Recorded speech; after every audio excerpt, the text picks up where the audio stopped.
being guilty of deceit. Now, I read Nabeel's posts on Quranic reservation preparation for this debate, and he cites this one narration from which he alludes that Ibn Mas'ud attacked the Uthmanic Codex. He said, Ibn Mas'ud gave a sermon in Kufa and declared, "The people have been guilty of deceit in the reading of the Quran. I like it better to read according to the recitation of him, referring to the Prophet Muhammad, whom I love more than that of Zayd bin Thabit." The reference that Nabeel gave was Ibn Sa'd, Kitab al-Tabaqat al-Kabir, Volume 2, page 444. So what's the problem? The problem is that this phrase does not exist in the original Arabic text. I went and I searched hard for this narration in Ibn Sa'd's book, Kitab al-Tabaqat. I found several narrations about Ibn Mas'ud talking about Zayd bin Thabit, which completely match this narration, except that this phrase, "the people have been guilty of deceit in the reading of the Quran," is not there. Okay, that was the excellent Bassam Zawadi in July 2009 informing us of the non-existence of this narration, the narration that you have already seen.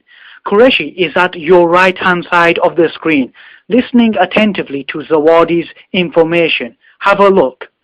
Essentially, Nabeel Qureshi has been told the narration he used in his online article does not exist.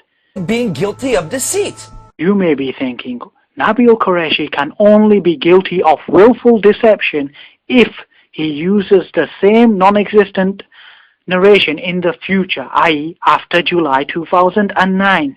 Well, let's fast forward to September 2010 to a YouTube video by Nabeel Qureshi which he made with his partner David Wood, and imagine our shock, disgust and outrage when we saw this clip from Nabeel's latest video in which he is using the same non-existent narration which he had been warned about. I wonder what Muhammad's top teacher of the Quran has to say about it. Let me pick up another one of these books at random. Here's one. The people have been guilty of deceit in the reading of the Quran.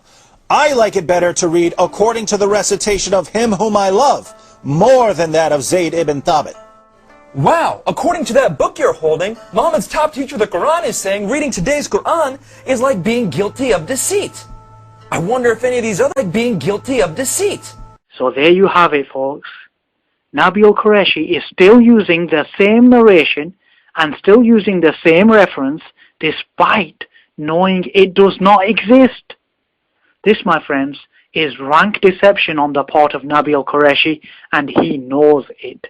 Considering all the elements in the equation, I think it is high time to say, Nabeel Qureshi, you, sir, are a liar. And not only am I rebuking you here, I'm calling you to repentance. And I want to ask, why did you lie? Can you explain this? Is it due to your friends, that's David Wood's influence? Or is it simply a case of deception being within your nature? Being guilty of deceit. Being guilty of deceit.